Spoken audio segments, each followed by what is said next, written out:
We have now gone through the lawlessness that we saw in the times of Lot. We also went through the lawlessness we saw in the times of Egypt or in Mitzrayim. And as I said, the third one will then be the lawlessness in the times of Noah. Now, if we read the book of Matthew or Matthew chapter 24, verse 37 to 38, Yahusha says to his disciples, "And as the days of Noah, so also shall the coming of the Son of Adam be. For as they were in the days before the flood, they were eating, drinking, marrying, and giving in marriage until the day that Noah entered the ark." So Yahusha is responding to his Talmudim or disciples when they ask him about, "Can you give us the sign of your coming?" And he says to them, "As in the days of Noah." Now, whatever happened in the times or whatever happened in the days of Noah will happen in our times before Yahusha comes back. There are so many other things that are happening, so that were happening in the times of Noah, other than eating, drinking, and marrying. So we need to then go to we are going to go to the book of Noah, which it's not the book of Noah, it's the book of Enoch rather. We're going to go to the book of Enoch to see exactly what was happening in the times of Noah. But the one thing that we are limited to, according to what is listed in the canons that we have, which is in the book of Matthew 24, it just only limits what was happening to the book of Noah, in the times of Noah, to eating, drinking, and marrying. There is so much that was happening in the times of Noah. And the word tells us those things that happened in the times of Noah, they will also happen in our times. So the big question now to all of us is, other than eating, drinking, and marrying, what were the things that were happening in the times of Noah? Because such things will also happen in our times before Yahusha comes back. The one thing that was happening in the times of, or one of the things, actually the main thing that happened in the times of Noah that was not listed in in details in the Bibles that we have access to, is that there were Nephilims. There were Nephilims in the times of Noah. Now, if there were Nephilims in the times of Noah, and Yahusha is telling us that as it was in the times of Noah, so shall it be when the Son of Man comes. It also means that there will be Nephilims in our times. And as we go through this, you'll actually find out that there are already Nephilims in our times. It's just that they're not so obvious to so many, to everyone at this particular point in time. But let me not get ahead of myself. Yahusha cannot lie. He said, as it was in the times of Noah, so shall it be on the times when the Son of Man comes. And we all know that there were Nephilims in the times of Noah. Now, which means that there will also, those times of Nephilims and what they did in the times of Noah, it will happen in our days, and even to a greater measure than it did happen in the times of Noah. That's why Yahusha says that the distressing times of the distress that will happen in our times will be worse, since it will be distress that has never happened since the beginning of the earth, and even in the world to come. Which means Whatever we thought were punishment and judgment and lawlessness that happened in the times of Noah, it will be worse in our times. Just like we also looked at the lawlessness in the times of Lot, and we see that it will be worse in our times, in our generation. Just like we saw the lawlessness in the times of Egypt, and we're saying the word tells us that it will be worse in our times. Are we prepared for these worst times that Yahusha is referring to, that his word is referring to? What are Nephilims? Nephilims refers to a mix of human beings and angels. Not only there was a mix of human beings and angels, but there was also a mix of animals, crossbreeding of different species that was taking place, mixing of kinds. Angel is a particular kind. An angel must not mix with human beings, but it was happening in those times. Animals and human beings are different kinds, but there is bestiality in our times when people are sleeping with animals. These are the things that were happening in the times of Noah and are already happening in our times. Now, let's go and then get the understanding then of Nephilims and how they came about. What happened is that Yahuwah appointed the watchers. Watchers are a class of angels. These watchers, or this class of angels, were appointed by Yahuwah to teach men the ways of Yahuwah. But they then acted perversely. The same angels, the same watchers that were supposed to be teaching men the ways of Yahuwah, they acted perversely. And we can see a glimpse of this in the book of Psalms 82. Psalms 82 from verse 6 to 7, it says, I said, you are Elohim. Just pause them. Other version will say, you are Elohim. Other version it says, you are gods. Now, Elohim, every word that has in Hebrew, I am at the end, refers to a plural form. So Elohim is plural and Aluwa is singular. So the Almighty, when the word says, know that Yahuwah, your Aluwa is one. So he is Aluwa because he is one. But when you refer to mighty ones, as in plural, then it is Elohim, which is plural. Now, Psalms 82 from verse 6 to 7, it says, I said, so Yahuwah is speaking to these watchers that he had appointed, to these Malakim, angels that he had appointed, that you are Elohim, or you are mighty ones. All of you are the sons of the highest one. But, verse 7, but as men you die, fall as one of the heads.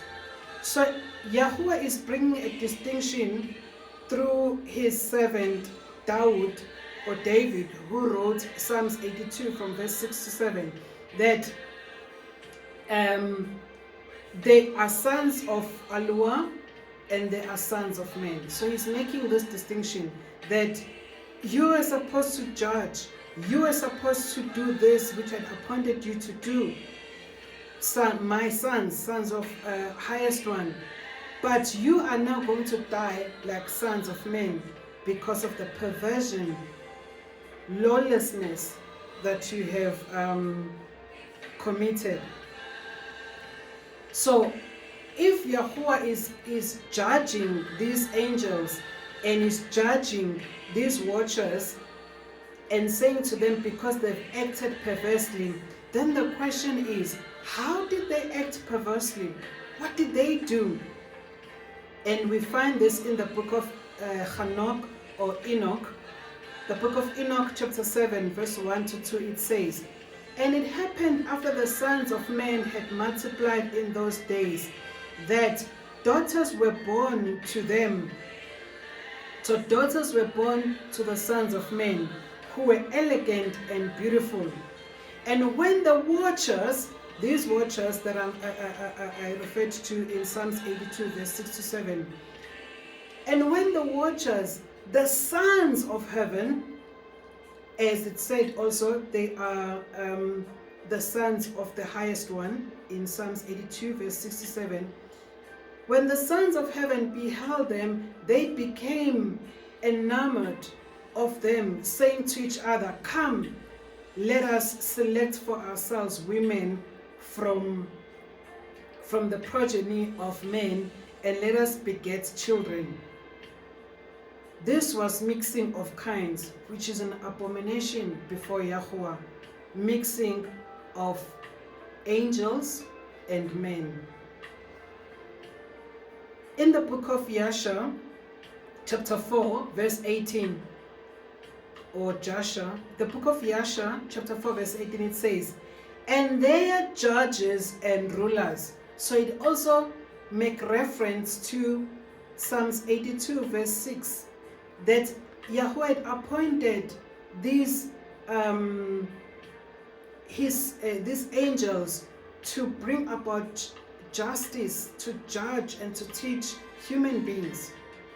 They were rulers that were appointed by Yahuwah to teach men how to walk in Yahuwah's ways. And their judges and rulers went to the daughters of men and took their women by force from their men according to their choice. So already here we see how they perverted themselves, that being angels, they actually used the force that they had to take the daughters of men, to take the women from their husbands. Because obviously not only that they were angels, but the position that they were holding, because they were judges, they were rulers whom Yahweh had appointed. They forced, they took these wives from their men by force. The sons of men in those days took from them, and what was happening, there was just so much chaos. Even the sons of men, they took from the cattle of the earth, the beasts of the field and fowls of the air, and taught the mixture of animals of one species with another, in order herewith to provoke Yahuwah. So not only were the angels committing lawlessness, but even the men themselves, the human beings themselves, they were committing such lawlessness, such sinful abomination of mixing animals of one species to another. And they were doing this to provoke Yahuwah. It specifically says that they did this to provoke Yahuwah. And Yahuwah saw the whole earth, and it was corrupt, for all flesh had corrupted its ways upon the earth, all men and all animals. Other things that are happening in our times, not things that are also provoking Yahuwah. We'll go to the details of this.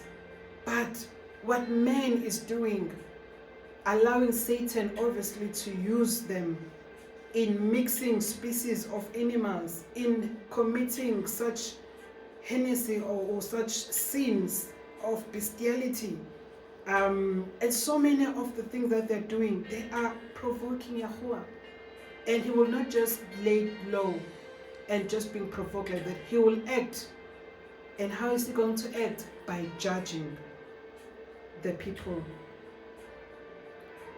The book of Jubilees, chapter 5, from verse 1 to 3, also explains this. It says, Jubilees, chapter 5, verse 1 to 3, "And it came to pass, when the children of men began to multiply on the face of the earth, and daughters were born unto them, that the angels of Aluah saw them on a certain year of this Jubilee, that they were beautiful to look upon, and they took themselves women of all whom they chose, and they bore unto them sons, and they were Nefilim.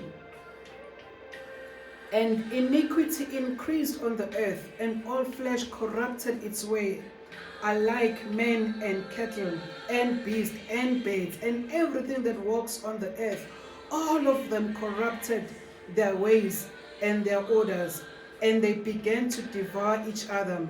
And iniquity increased on the earth, and every imagination of the thoughts of all men was thus evil continually.